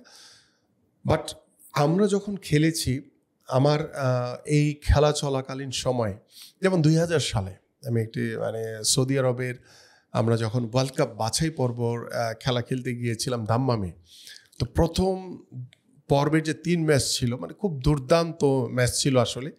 তো দাম্মামে ওই 3 ম্যাচ খেলার পরেই সৌদি আরবের আল হিলাল ক্লাব, যেটি বাংলা মানে সৌদি আরবের টপ ক্লাব এখন, তখন কিন্তু তারা আমাকে অফার করেছিল এই যে তুমি আমাদের ক্লাবে খেলো, আমাদের সাথে থাকো। তো সামহাও আমাদের সাথে মোটামুটি একটা আলোচনা হয়েছিল আমার। তো আমার তো দেখেন তখন হয়তো বা বয়স হচ্ছে 20 বছর, একদম বয়স কম, 2000 সালের কথা। তো তখন কখনো চিন্তাও করি না যে বাবা মাকে ছেড়ে গিয়ে বিদেশে কিভাবে থাকবো, বা আমাদের দেশ থেকে এইভাবে তো আসলে কালচার ছিল না। বাট ওই সময়টা আসলে আমাদের মানে ফুটবল ফেডারেশনে যারা ছিল ওই কমিউনিকেশনের অভাবে ওইভাবে করা হয়নি। আরেকটি অন্যতম কারণ ছিল যে আমাকে ওরা যখন অফার করার কিছুদিন পরেই ওদের একটি সিদ্ধান্ত হলো, মানে সৌদি ফুটবল ফেডারেশনের, যে আমরা কোনো ফরেন গোলকিপার রিক্রুটমেন্ট করবো না এই মুহূর্তে, কারণ আমাদের কোনো ভালো গোলকিপার বের হচ্ছে না। এবং ওরা ওই টুর্নামেন্টে থেকে শুরু করে তার কিছু আগের টুর্নামেন্টে মানে গোলকিপারের অভাবে বেশ কিছু মানে ভোগান্তিতে ওরা ছিল। তো সামহাও ওইটার কারণে আসলে পরবর্তীতে সব কিছু আলোচনা হয়ে যাওয়ার পরও ওইটা আর কন্টিনিউ হয়নি। পরবর্তীতে আমাদের যে কোচ আসছিল বাংলাদেশ ফুটবল টিমের, জর্জ কোটান ছিল তখনও। তো জর্জ কোটান আবার আমাদের অস্ট্রিয়াতে, যেহেতু ও ওইখানকার এবং ওর আবার জার্মানিতে থাকে বেসিক্যালি, তো ও আবার ওইখানকার কিছু ক্লাবের সাথে কথা বলেছিল যে আমাকে ট্রায়ালে পাঠিয়ে ওইখানে ক্লাবে খেলার সুযোগ করে দেওয়া। বাই দিস টাইম আমার নিউ ক্যাসেলের আমি এই প্রশ্নটাই করতে যাচ্ছিলাম যে আসলে আমরা শুনে এসেছি যে প্রিমিয়ার লিগের একটি ক্লাব এবং বিশেষ করে নিউ ক্যাসেল ইউনাইটেডের সঙ্গে আপনার বেশ কথাবার্তা চলছিল। আমি ওই কাহিনীটা পুরোটা আসলে শুনতে চাই। না, ওইটি আসলে ছিল আমার কাহিনীটা খুব বেশি আমি বলতে পারবো না, কারণ হচ্ছে যে কোচ আমাদের যে জর্জ কোটান তিনি আসলে এটি কথা বলেছিলেন। কারণ তিনি মানে একজন কোচ হয়েও মানে আমার কাছে মনে হয়েছে যে আমি 2001-এ যে বড় ইনজুরিতে পড়েছিলাম, সেই ইনজুরি কাটিয়ে 1 বছর আমাকে ফুটবল মাঠ থেকে বাইরে থাকতে হয়েছে। সে ফুটবল মাঠ থেকে বাইরে থেকে আমি একটি বড় অপারেশন করে যখন 2003-এর যে সাফ ফুটবলে আমরা চ্যাম্পিয়নশিপ অর্জন করি, ঠিক তার 4 মাস আগে আমি সুস্থ হয়ে 4 মাসের মাথায়, যেখানে আমার ডাক্তার বলেছিল, ইন্ডিয়ান ডাক্তার, যে তুমি 1 বছরের আগে ফুটবল খেলতে পারবা না, সেখানে আমি 4 মাসের পরেই সাফ ফুটবলের মতো ইন্টারন্যাশনাল টুর্নামেন্ট খেলে বাংলাদেশ চ্যাম্পিয়নশিপ অর্জন করেছে। এটা আল্লাহর রহমত। এবং আমি যেই কথাটি বলছিলাম যে জর্জ কোটান শুধু একজন কোচ না, তিনি একজন পিতৃ সমতুল্য মানে বাবা বলতে পারেন, এই কারণে যে একটি বাবা তার সন্তানের জন্য যেভাবে চেষ্টা করে, তিনি এত বড় ইনজুরি থেকে কাটিয়ে ওঠে যাতে আমি সর্বোচ্চভাবে আবার পারফর্ম করতে পারি। তিনি 3 বেলা আমাকে ট্রেনিং করিয়েছেন। তিনি নিজে নিয়ে যেতেন আমাকে ট্রেনিং, 3 সেশন ট্রেনিং করিয়ে তারপর আবার বাসায় নামাইয়া দিয়ে আসতেন। তো এটি আসলে সর্বোচ্চ পাওয়া আমার কাছে মনে হয়। এবং ওই কোচই জর্জ কোটানি তখন আমি যখন পারফর্ম করার পরে তখন তিনি চেষ্টা করেছিলেন নিউ ক্যাসেলে কথা বলে যে আমাকে ওইখানে ট্রায়ালের ব্যবস্থা করে দিয়ে ওইখানে খেলার সুযোগ করে দেওয়া যায় কিনা। কারণ বাংলাদেশে যত বিদেশি কোচ আমি যতদিন খেলেছি, প্রত্যেকটি কোচেরই আমার প্রতি একটি আলাদা একটি ভালো লাগা ছিল, বা মানে আমার যে দলের প্রতি বা খেলার প্রতি যে কমিটমেন্ট, সেটাকে তারা প্রাধান্য দিয়ে আপনি জর্জ কোটান বলেন বা ডিডো বলেন বা অন্যান্য যে কোচ যারা ছিল আমাদের, সবাই বলেছে যে আমিনুল তুমি চাইলেই কিন্তু বিদেশে যে কোনো লিগে খেলতে পারো, বাট সামহাও আমার ইনজুরিগুলো খুব বড় বাধা হয়ে গেছে। যে নিউক্যাসলে যে ঘটনাটি বলছিলাম, ঠিক ওই মুহূর্তে আমি আবারও এসে একটি বড় ইনজুরিতে পড়ি, যার কারণে আমার এই সেই নিউক্যাসলেও খেলা হয়নি। পরবর্তীতে ডিরো এসে সেও স্পেনের একটি ক্লাবের সাথে কথা বলেছিল, আচ্ছা, বাট ওইখানেও আসলে যাওয়া হয়নি ডিউ টু ইনজুরির কারণে। কারণ 5টি বড় অপারেশন পার হয়ে কিন্তু আমি বারবার উঠে দাঁড়িয়েছি। তো আলহামদুলিল্লাহ বিদেশের মাটিতে খেলার সুযোগ না হলেও যে মানুষের বা আমাদের বিদেশি কোচদের যে একটি প্রত্যাশা বা একটি চাওয়া ছিল যে আমিনুলের সে ক্যাপাসিটি ছিল, এটি আমাকে অনেক বেশি ইন্সপায়ার করেছে সবসময়। এবং দেশের ফুটবলের জন্য সর্বোচ্চভাবে চেষ্টা করেছি পারফর্ম করে সর্বোচ্চ রেজাল্ট দেওয়ার জন্য। আমি অতটুকুতেই সন্তুষ্ট রয়েছি যে আলহামদুলিল্লাহ যে একটি বর্ণাঢ্য ফুটবল কেরিয়ার আমি পার করতে পেরেছি। আমিনুল ভাই, আপনি যেহেতু অনেকদিন ধরে রাজনীতিতে আছেন, তো রাজনীতিতে যারা আপনার লেভেলে সক্রিয় থাকেন তারা তাদের অবশ্যই কিছু রাজনৈতিক অভিলাষ থাকে, রাজনৈতিক আকাঙ্ক্ষা থাকে। যেমনটা একটা কমন আকাঙ্ক্ষা হচ্ছে যে সংসদ নির্বাচনে প্রার্থিতা করা, প্রতিনিধিত্ব করা দলকে এবং প্রতিদ্বন্দ্বিতা করে জিতে আসা। তো আপনার প্রাইমারি প্ল্যানটা কি, যে আপনি কি সংসদ নির্বাচনে অংশগ্রহণ করতে চান? আমরা যতটুকু দেখেছি, আমি যে জাজমেন্টটা একটু অ্যাড করে রাখি, আপনি মিরপুর এলাকায় বা আপনি যে জায়গাতে থাকেন আপনি সেদিকে কাজ করছেন, বিভিন্ন রকমের সামাজিক কর্মকাণ্ডের সঙ্গে জড়িত আছেন দলীয় কর্মকাণ্ডের বাইরে। এটা তো আসলে একটা ইলেকটোরাল পলিটিক্সকে ইঙ্গিত করে। তো আমরা কি আমাদের জাজমেন্টে কারেক্ট কিনা? ডেফিনেটলি আপনি ইউ আর রাইট যে আলহামদুলিল্লাহ আল্লাহ যদি সব কিছু ঠিক রাখে, আমার নির্বাচনী এলাকা হচ্ছে পল্লবী রূপনগর, ঢাকা 16। আল্লাহর রহমতে সব কিছু ঠিকঠাক থাকলে আমাদের দলের হাইকমান্ড যদি চান, ডেফিনেটলি ইনশাল্লাহ আমি ঢাকা 16 থেকে ধানের শীষের প্রতীক নিয়ে নির্বাচন করতে চাই। এবং সেই নির্বাচনকে লক্ষ্য রেখে আমি আমার যে সকাল থেকে যে আমাদের রাজনৈতিক কর্মকাণ্ড শুরু হয়, আমি আমার নির্বাচনী এলাকায় সর্বোচ্চ সময় দিয়ে অন্যান্য যে সাংগঠনিক কার্যক্রম রয়েছে আমাদের ঢাকা মহানগর উত্তরের এবং আমাদের যে ন্যাশনালি যেই কার্যক্রমগুলো রয়েছে সবগুলিতে স্বতঃস্ফূর্তভাবে অংশগ্রহণ করছি, সবগুলোই সফলভাবে শেষ করার চেষ্টা করছি। ভাইয়া আমি জাস্ট এই পয়েন্ট থেকে, আপনি যেহেতু খুব ক্লিয়ার করে বললেন আপনি আসলে কী চান যদি দল আপনাকে সুযোগ দেয়, তো যদি আমি যদিও ঢাকার ভোটার না, কিন্তু যদি আমার মতন অনেকেই আছে হয়তো বা দেখবে যারা ঢাকা 16 হয়তো বা ভোটার, এবং আপনি যদি সেখান থেকে নির্বাচন করার সুযোগ পান, আপনি স্পেসিফিক 2-1টা জিনিস বলবেন যেগুলো আপনি আসলে ঢাকা 16 সাধারণ মানুষকে অফার করছেন। যেটি আমি একটু বলতে চাই, যেটি আমি কথা প্রসঙ্গে বলতাম আপনার সাথে, সেটা হচ্ছে প্রথমত যে আমি আমার যে এখানে 8টি ওয়ার্ড রয়েছে এবং 8টি ওয়ার্ডে আমাদের প্রত্যেকটি ওয়ার্ডেতেই অনেক বেশি নিম্ন আয়ের মানুষ বসবাস করে।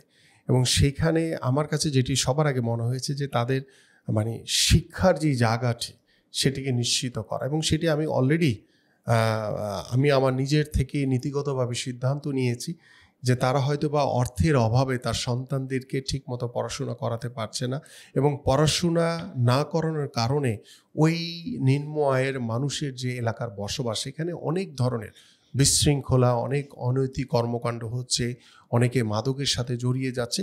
এই যে কর্মকাণ্ডগুলো আমি ইতিমধ্যে প্রতিদিনই আফটার মাগরিব এবং আফটার এশা দুটি সময় কিন্তু আমি ছোট্ট ছোট্ট করে এলাকায় বিভিন্ন মানুষের সমস্যাগুলো নিয়েও বসছি, কথা বলতেছি, তাদের সাথে মত বিনিময় করছি, এবং যেই সমস্যাগুলো এখন হয়তো বা আমার এখতিয়ারের ভিতর রয়েছে আমি ব্যক্তিগত উদ্যোগে সেগুলো সমাধান করার চেষ্টা করছি।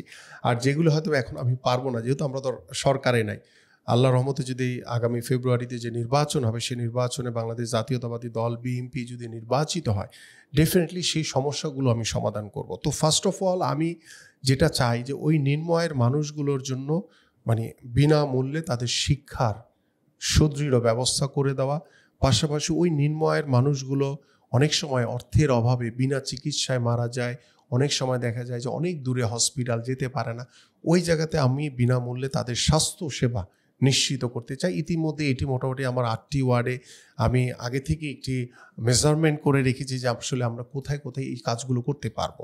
তো মোটামুটি আমাদের শিক্ষা এবং স্বাস্থ্যের দিকে আমি সবচেয়ে বেশি নজর দিচ্ছি, পাশাপাশি মাদক মুক্ত করার জন্য আমি সর্বোচ্চ প্রায়োরিটি দিচ্ছি।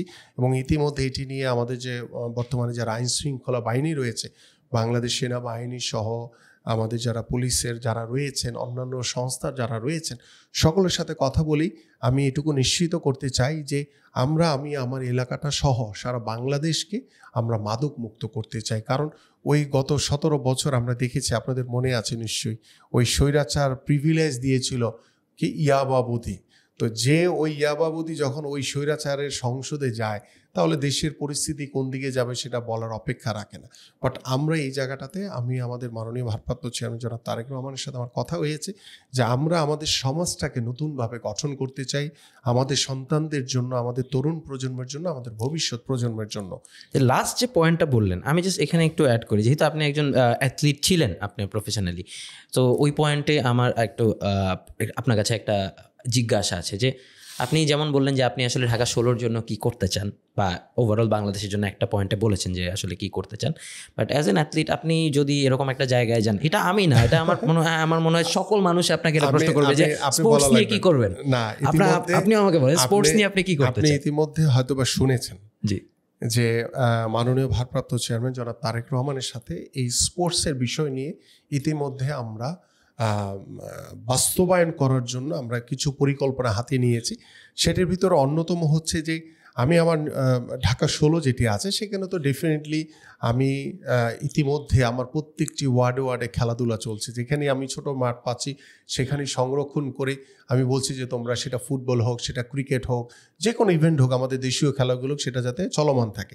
কিন্তু আমাদের মাননীয় ভারপ্রাপ্ত চেয়ারম্যান জনাব তারেক রহমান, তিনি বাংলাদেশের স্পোর্টসকে আরও অনেক বেশি উঁচু নিয়ে যাওয়ার জন্য আমাদের যে শিক্ষা ব্যবস্থার সাথে প্রত্যেকটি প্রাইমারি স্কুল থেকে শুরু করে হাই স্কুল, আমাদের বেসরকারি স্কুল, ক্লাস 4 থেকে আমরা অলিম্পিকে বা এশিয়ান গেমসে যে ভালো করার মতো যে ইভেন্টগুলো রয়েছে, আমরা একবারে কিন্তু সব স্পোর্টসকে স্কুলে বাধ্যতামূলক করতে পারবো না। ভাই, আমি একটা ব্যক্তিগত জায়গা থেকে এখানে প্রশ্ন করি। আমি ছোটবেলায় কিন্ডারগার্টেন স্কুলে পড়েছি, ক্লাস 5 পর্যন্ত, 6 থেকে সরকারি এবং পরবর্তীতে একটা রেসিডেন্সিয়াল স্কুলে পড়ার সুযোগ হয়েছে। আমাদের যেমন কিন্ডারগার্টেন স্কুল ছিল, কিন্ডারগার্টেন স্কুলে এখন তো দেখবেন কোনো মাঠই ছিল না, কিন্তু আমাদের ছোট একটা মাঠ ছিল, আমরা অন্তত দৌড়াদৌড়ি হলেও করতে পারতাম, ছোট পরিসরে একটু ক্রিকেট খেলতে পারতাম, ফুটবল খেলার মতন এত ভালো জায়গাটা ছিল না।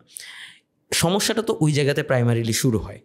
সরকারি স্কুলগুলোর সামনে একটা মাঠ থাকে, ঢাকাতেও থাকে, কিন্তু প্রাইভেটে তো থাকেই না, এবং আমাদের জনসংখ্যা যেরকম প্রাইভেট স্কুল থাকবেই। আসলে কিভাবে পরিকল্পনাটা হচ্ছে, আমি একটু বললে আপনি বুঝতে পারবেন যে আমাদের ভারপ্রাপ্ত চেয়ারম্যান মহোদয়, আমরা যেটি নীতিগতভাবে সিদ্ধান্ত নিয়েছি যে আমরা ক্লাস 4 থেকে 5টি ইভেন্টকে প্রত্যেকটি স্কুলে আমরা বাধ্যতামূলক করে দেব, এবং সেটার জন্য যেসব স্কুলের মাঠ রয়েছে, সেটা তো মাঠের জন্য তারা আলাদা একটা সুযোগ সুবিধা পাবেন। বাট যেই স্কুলগুলোর মাঠ নাই, সেটা আমরা আশেপাশের কোথায় মাঠ রয়েছে সেটাকে সংরক্ষণ করে আমরা সেই স্কুলগুলোর জন্য সরকারিভাবেই তাদেরকে বরাদ্দ দেওয়া হবে, যদি আল্লাহ পাক আমাদেরকে আগামীর ভোটে যদি নির্বাচিত করে। এবং সেইভাবে আমরা এখানে দেখেন 5টা ইভেন্টের জন্য যখন আমি 5টা ইভেন্টকে লক্ষ্য রেখে যখন আমি বাধ্যতামূলক করে দিব, এই 5টা ইভেন্টের জন্য কিন্তু আমার 5 জন শিক্ষক লাগবে, এবং সেটা ফুটবলের জন্য ফুটবলের শিক্ষক লাগবে। আমাদের যেমন ছোটবেলায় কি ছিল যে একজন শারীরিক শিক্ষার টিচার ছিলেন, সবই পড়াতেন, উনি সবকিছু করাতেন, বাট বেসিক ভাবে কিন্তু কেউ আমরা শিখে পারতাম না। যেমন আমি নিজেই বলি, আমি ওই গোল পোস্টে দাঁড়াতে দাঁড়াতে গোলকিপার হয়ে গেছি, আমাকে কিন্তু কেউ আলাদা করে শিখায়নি। তো এই যে বিষয়টা, তখন আমাদের কিন্তু 5 জন শিক্ষক নিয়োগ হবে, এবং এখানে দেখেন আমাদের 5 জন যখন শিক্ষক নিয়োগ হবে, তখন কিন্তু দেখা যাচ্ছে কি যে বাংলাদেশের ফুটবল, ক্রিকেট সহ ভলিবল, শুটিং, আর্চারি, যেই ইভেন্টটাই আমরা বাধ্যতামূলক করি না কেন, আমাদের যারা এক্স ফুটবলার রয়েছে বা এক্স ক্রিকেটার রয়েছে বা এক্স যারা ন্যাশনাল অ্যাথলেট রয়েছে, তারা কিন্তু সর্বোচ্চ সুবিধাটা পাবে তারা, কারণ তারা খেলা ছেড়ে দেওয়ার পরে দেখা যায় কি, যেন আমাদের লেভেলে অনেক খেলোয়াড়রা খেলা ছেড়ে দিয়ে হাই হুতাশ করেছে যে এখন কি করব, আমার কি ভবিষ্যৎ, আমার ফ্যামিলি কিভাবে চলবে, আমি কিভাবে চলবো, আমি তো বাংলাদেশকে রিপ্রেজেন্ট করেছি, তাহলে আমার এই দুরবস্থা কেন হলো। আমরা কিন্তু সেই মানুষগুলোর জন্য, সেই ন্যাশনাল অ্যাথলেট, তাদের জন্য কিন্তু এই যে 5টি যে জায়গা রয়েছে, সেখানে কিন্তু শিক্ষক হিসেবে তাদেরকে নিয়োগ দেওয়ার মাধ্যমে আমাদের কিন্তু কর্মসংস্থানের সুবিধাটা আমরা নিশ্চিত করতে চাই। এবং পাশাপাশি এখানে মাঠের যে বিষয়টি, সেখানে আমরা ইতিমধ্যে আমাদের ভারপ্রাপ্ত চেয়ারম্যান মহোদয় বলেছেন যে আমরা প্রত্যেকটি ওয়ার্ডে হয়তো বা মাঠ নেই, বাট দুটি ওয়ার্ড মিলেও যদি আমরা একটি মাঠ সরকারিভাবে সংরক্ষণ করে আমাদের যারা এলাকার যারা সন্তানরা রয়েছে, আমাদের তরুণ সমাজ রয়েছে, যুব সমাজ রয়েছে, তাদেরকে কিভাবে মাঠে আকৃষ্ট করা যায় এবং ওই মাঠের চারিপাশে আমাদের যারা বয়োবৃদ্ধ যারা ওয়াকওয়ে তৈরি করে দেওয়া, সেটিও কিন্তু আমাদের পরিকল্পনার ভিতরে রয়েছে। এই যে বিষয়গুলো কিন্তু আমরা ইতিমধ্যে কার্যক্রম করেছি। আল্লাহর রহমতে আল্লাহ পাক যদি আমাদেরকে আগামী জাতীয় সংসদ নির্বাচনে নির্বাচিত করে, আমি শতভাগ যে আরও অনেক আইডিয়া রয়েছে, আপনার সাথে কথা বলতে গেলে অনেক সময় লাগবে, বাট ছোট্ট করে আরেকটি আইডিয়ার আমি শেয়ার করে এই পার্টটি শেষ করতে চাই। আপনাদের মনে আছে ছোটবেলায়, আমিও অনেক ছোট ছিলাম তখন, যে আমাকে 4-5 দিন আগে আমাদের ভারপ্রাপ্ত চেয়ারম্যান মহোদয় বলছিলেন যে তোমার কি নতুন কুড়ির কথা মনে আছে? আমি বলছি ভাইয়া আমার তো অল্প অল্প মনে আছে। এটা শহীদ রাষ্ট্রপতি জিয়াউর রহমান তিনি করেছিলেন, যে তখন সাংস্কৃতিক অঙ্গন থেকে কেউ অভিনয়, কেউ আবৃত্তি বা কেউ নাচ, বিভিন্ন ইভেন্ট থেকে তাদেরকে আমরা আজকে কিন্তু বিভিন্ন জায়গায় দেখি, তারা বিভিন্ন বড় বড় ট্যালেন্ট হান্ট করা আর কি। যেমন তোমাকেই খুঁজছে বাংলাদেশ, এরকম অনেক ট্যালেন্ট হান্ট কিন্তু বাংলাদেশেও হয়েছে। তো ঠিক ওই নতুন কুড়ির আদলে তিনি বলেছেন আমাকে যে নতুন কুড়ি স্পোর্টস, ক্রীড়া, আমরা এই নতুন মানে শহীদ রাষ্ট্রপতি জিয়াউর রহমান যেভাবে শুরু করেছিলেন, আমরা সেই নতুন কুড়ির আদলে আমরা সারা বাংলাদেশ থেকে, সেটা ফুটবলের হতে পারে, সেটা ক্রিকেটের হতে পারে, বিভিন্ন স্পোর্টসের ইভেন্টের এই নতুন কুড়ি ক্রিয়ার মাধ্যমে আমরা সেই ট্যালেন্টগুলো হান্ট করব। এবং সেই ট্যালেন্ট হান্ট করে আমাদের বর্তমানে হয়তো বা বিকেএসপি আছে, আমাদের ঢাকাতে একটি আছে, দিনাজপুরে, সিলেটে এবং বরিশালে সেটা কার্যকর না, শুধু ঢাকারটাই কার্যকরভাবে চলছে। আমরা বিভাগীয় শহরগুলোতে আমরা বিকেএসপি তৈরি করার মাধ্যমে, যেহেতু বিকেএসপিতে ওইখানে আপনার ফুটবল গ্রাউন্ড, ক্রিকেট গ্রাউন্ড, সব ধরনের গ্রাউন্ডই থাকে, সুইমিং পুল থেকে শুরু করে সব কিছুই থাকে, সেই ফ্যাসিলিটিসগুলো কিন্তু আমরা সেই ট্যালেন্ট খেলোয়াড়দেরকে এনে আমরা রাষ্ট্রীয়ভাবে তাদের পড়াশোনা এবং তাদের খেলাধুলার দায়িত্ব আমরা গ্রহণ করব। এবং ঠিক একই জায়গায় আমাদের বাংলাদেশে কিন্তু কোনো স্পোর্টস ইউনিভার্সিটি নাই। এবং স্পোর্টসের সাথে রিলেটেড যে আদার, আপনি যেহেতু মানে আপনার ইন্টারন্যাশনাল এক্সপোজার ছিল, আপনার এটা জানাটা খুব আপনার জন্য খুবই মানে কমন নলেজ হওয়ার কথা, যে স্পোর্টসের সাথে রিলেটেড কিন্তু আরও 100টা জিনিস আছে যেটা সরাসরি হয়তো বা ফিজিক্যাল না, কিন্তু অনেক মেন্টাল ওয়ার্ক, স্পোর্টস স্ট্র্যাটেজিস্ট বলেন, আপনার গ্রাউন্ড অ্যাক্টিভিটি নিয়ে আছে, স্পোর্টসের পিআর রিলেটেড অনেক কিছু ইস্যুজ আছে, অনেক কিছু ফিজিক্যাল সায়েন্স থেকে শুরু করে স্পোর্টস মেডিসিন থেকে শুরু করে এসেট্রা, এটার কোনো অভাব নেই আপনার। তো আমি যখন এখানে হাত দিব, এটা আমি রাতারাতি করতে পারবো বিষয়টা এরকম না। আমাকে প্রথম হয়তো বা 5টা ইভেন্ট প্রথমেই যে আমি শুরু করে দিতে পারবো বিষয়টা এরকম না। আমি হয়তো বা 1টি বা 2টি ইভেন্ট দিয়ে শুরু করার পর হয়তো বা 1 বছর 2 বছর পরে আস্তে আস্তে দেখে আমি আস্তে আস্তে করে ইভেন্টগুলোকে বাধ্যতামূলক করবো। আমরা ঠিক এই প্রক্রিয়া আস্তে আস্তে করে হয়তো বা প্রথম 5 বছর আমাদের হয়তো বা একটি স্ট্রাকচার দাঁড় করাতে সময় লাগবে। তারপরে গিয়ে হয়তো বা আমরা এমনভাবে তৈরি করতে চাই যে পরবর্তীতে যেই সরকারি ক্ষমতায় আসুক না কেন, তারা যাতে এটা কন্টিনিউ করতে পারে এবং এটি একটি পার্মানেন্ট একটি সলিউশনের মধ্যে। কারণ আমি যখন খেলেছি তখন থেকেই বলে আসছি যে এই ফুটবলের এটা দরকার, তৃণমূল থেকে আমাদের খেলোয়াড় তৈরি করা দরকার, পাইপলাইন দরকার, বাট বলেছি ঠিকই, সবাই বলে, আমাদের অফিসিয়ালরা বলে, বাট বাস্তবে সেটার কোনো কিছুই আমরা কখনো দেখিনি। বাট আমি সেটা বাস্তবায়ন করতে চাই, এটাই হচ্ছে আমার মূল স্বপ্ন। এবং সেই বিষয়টি আমি আমার মাননীয় ভারপ্রাপ্ত চেয়ারম্যান জনাব তারেক রহমানের সাথে যখন শেয়ার করেছি, এবং তিনি আমাকে আশ্বস্ত করেছেন, বলেছেন যে আমিনুল, ইনশাল্লাহ আমরা এই যে সামাজিক যে কার্যক্রম, শুধু আমি যে স্পোর্টসকে বাধ্যতামূলক করে দিয়ে যে আমার এখান থেকে সবাই ন্যাশনাল প্লেয়ার হবে বিষয়টা এরকম না। সবচেয়ে বড় বিষয় মানসিক উন্নতি, একটি সুস্থ জাতি আমি গড়ে তুলতে পারবো। প্রত্যেকটি বাবা মা নিশ্চয়ই চায় যে আমার সন্তান মাঠে গিয়ে খেলুক, কেউ নিশ্চয়ই চায় না যে মোবাইল নিয়ে ঘরে বসে থাকুক। এইটার সাথে তো মানুষের একটা মানে মানসিকভাবে একটা অ্যাক্টিভ একটা ব্রেইন, এখানে মানসিক বিকাশও ঘটবে এবং পাশাপাশি শারীরিক বিকাশও ঘটবে। এবং একটি সুস্থভাবে গড়ে তোলার জন্য যে একটি আমাদের সন্তানদের জন্য যে আমরা যেটি চাই, একটি সুস্থ পরিবেশ, একটি খেলার মাঠ, এই মাঠটি যখন দিতে পারবো, নিরাপত্তাটা যখন দিতে পারবো আমি, তখন আমার মনে হয় যে আমরা জাতীয়ভাবেই বাংলাদেশের সামাজিকভাবে একটি আমূল পরিবর্তন আসবে, যেটি আপনাদের এই অনুষ্ঠানে আসার আগেও সন্ধ্যার সময়ে আমাদের মাননীয় ভারপ্রাপ্ত চেয়ারম্যান মহোদয়ের সাথে আমার কথা হচ্ছিল, যে আমি তার সাথে শেয়ার করছিলাম যে ভাইয়া, আপনি বা আমরা যে চিন্তাগুলি করছি সেটা যদি আমরা স্টার্ট করতে পারি, তাহলে বাংলাদেশের সামাজিকভাবে স্পোর্টস না, শিক্ষাক্ষেত্রে সর্বক্ষেত্রে একটি আমূল পরিবর্তন তৈরি হবে। তখন তিনি বলেন যে আলহামদুলিল্লাহ, আল্লাহর রহমতে আমাদের যেহেতু পরিকল্পনা আছে, আমরা অবশ্যই সেটাকে বাস্তবায়ন করার চেষ্টা করব। একটা জিনিস কিন্তু এর সঙ্গে অ্যাড হচ্ছে ভাইয়া, আপনি নিজেও জিনিসটা অবশ্যই বুঝতে পারছেন, কারণ আমরা দেখেছি জনাব তারেক রহমান এবং তার সঙ্গে যারা আছেন আপনার মতো যারা কাজ করছেন বিভিন্ন বিষয়ে বিভিন্ন আইডিয়াস আমাদের সঙ্গে, যেমন আপনি আজকে আমাদের সঙ্গে একটা ডিটেল আইডিয়া শেয়ার করলেন, এটা কিন্তু অ্যাট দ্য সেম টাইম দলের উপর আপনাদের ব্যক্তির উপরও একটা এক্সপেকটেশন ক্রিয়েট করছে, যে এক্সপেকটেশনটা একটা পজিটিভ এক্সপেকটেশনের রেজাল্ট হিসেবে আপনি হয়তো ইলেকশনটাতে পার পেয়ে যাবেন, কিন্তু ইলেকশনের পরে অ্যাকচুয়াল কাজের এক্সপেকটেশনটা যে আপনি বলেছিলেন এখন ডেলিভার করেন। অবশ্যই জিনিসটা কন্টিনিউয়াস প্রসেস, রাতারাতি কিছু হবে না, কিন্তু ডেলিভারির এক্সপেকটেশন, ডেলিভারির প্রেশারটা কিন্তু থাকবে। সো ওই জায়গাতে আপনাকে আরও হয়তো প্রোঅ্যাক্টিভ হতে হবে। আপনি কি সেজন্য প্রস্তুত মনে করেন নিজেকে? আমি তো এখন থেকেই এই প্রেশার নিচ্ছি। আচ্ছা, কারণ হচ্ছে যে আমি জানি যে যেটা আমি বলেছি সেটা আমাকে অবশ্যই করতে হবে, এবং সেটা করার জন্য আমাদের ইতিমধ্যে যে পলিসি মেক করা দরকার, বা এখানে আমি যে খেলাধুলাগুলোকে যে বাধ্যতামূলক করব, এবং সেখানে যে আমি শিক্ষক নিয়োগ দিব, এবং সেটা যে আয় ব্যয় বা সরকারের যে ব্যয়টা হবে এবং সেটা আয় কিভাবে আসবে, সব কিছু মিলিয়ে আমরা হয়তোবা প্রফিটের কথা চিন্তা করব না। আমরা চাইবো যে যাতে ভর্তুকি দিতে না হয় বা সমপর্যায়ে রেখে এটাকে বাংলাদেশের প্রত্যেকটি তৃণমূল পর্যায়ে ছড়িয়ে দেওয়া যায় কি না, এই বিষয়টা আমরা নিশ্চিত করতে চাই। পাশাপাশি দেখেন আমাদের সব জায়গাতেই কিন্তু মানে ক্রীড়া অফিসার রয়েছে, সেটা হয়তো বা জেলা পর্যায়ে রয়েছে, বাট সেটা কিন্তু আমরা উপজেলা পর্যায় পর্যন্ত দিতে চাই। কারণ সরকারিভাবে যখন আমি নিশ্চিত করব যে আমার এই প্রত্যেকটি স্কুল থেকে শুরু করে আমার বিভাগীয় পর্যায়ে আমাদের inter school football, inter school cricket, inter school this and that, এইভাবে যে আমাদের যে স্পোর্টসগুলি কন্টিনিউয়াসলি একটা নিয়মের ভিতরে থাকবে, ইটস এ হিউজ কর্মযজ্ঞ, কিন্তু খুবই এটা বিশাল অনেক একটা বড়। কর্মযজ্ঞ। আমি এই শুরুটা করতে চাই। আলহামদুলিল্লাহ, আল্লাহর রহমতে আল্লাহ পাক যদি আমাকে সুস্থ রাখে, সবকিছু এদেশের জনগণের ভোটে যদি আমরা নির্বাচিত হতে পারি, ডেফিনেটলি আমাদের মাননীয় ভারপ্রাপ্ত চেয়ারম্যানও বদ্ধপরিকর, এবং তিনি কিন্তু ইতিমধ্যে বলেছেন গত একদিন আগে বক্তব্যে যে আমরা খেলাধুলাকে বাধ্যতামূলক করতে চাই, এবং পাশাপাশি নতুন কুড়ি স্পোর্টসের আদলে আমরা বাংলাদেশ থেকে ট্যালেন্ট হান্ট করতে চাই। যেই কথাগুলো আমি আপনাদের সাথে শেয়ার করলাম, তিনি কিন্তু এটি একদিন আগেই বলেছেন।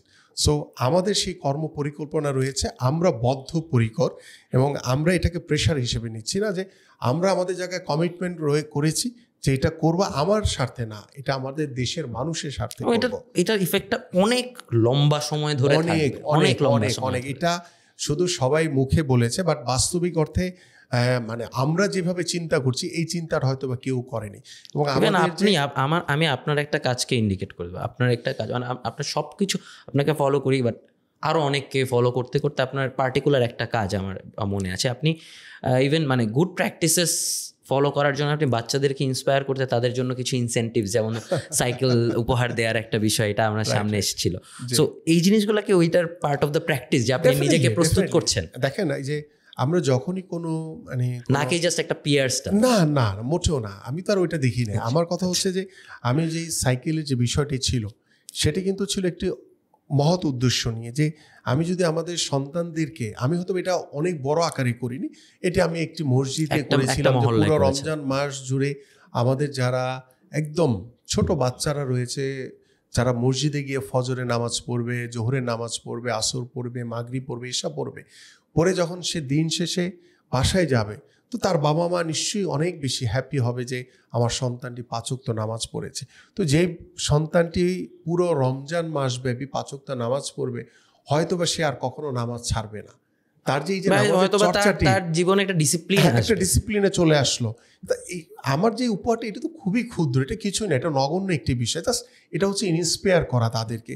এবং আলহামদুলিল্লাহ আমি যে একটি মসজিদে করেছিলাম, সেখান থেকে ৩৫ জন বাচ্চা তারা পুরো রমজান মাসব্যাপী ৫ ওয়াক্ত নামাজ পড়েছে। তো আমি ৩৫টা সাইকেল যখন দিয়েছি, এটা হয়তো খুব ক্ষুদ্র, বাট তাদের জন্য কিন্তু এটা অনেক বড় ইন্সপিরেশন ছিল। এবং আমার মতো হয় যে আমাকে দেখে আরও অনেকে ইন্সপায়ার হয়েছে, যে না আমিও তো হয়তো বা আমার এলাকায় বা আমি আমার এলাকার সন্তানদের জন্য, আমার সমাজের জন্য আমি এই কাজগুলো করতে পারি।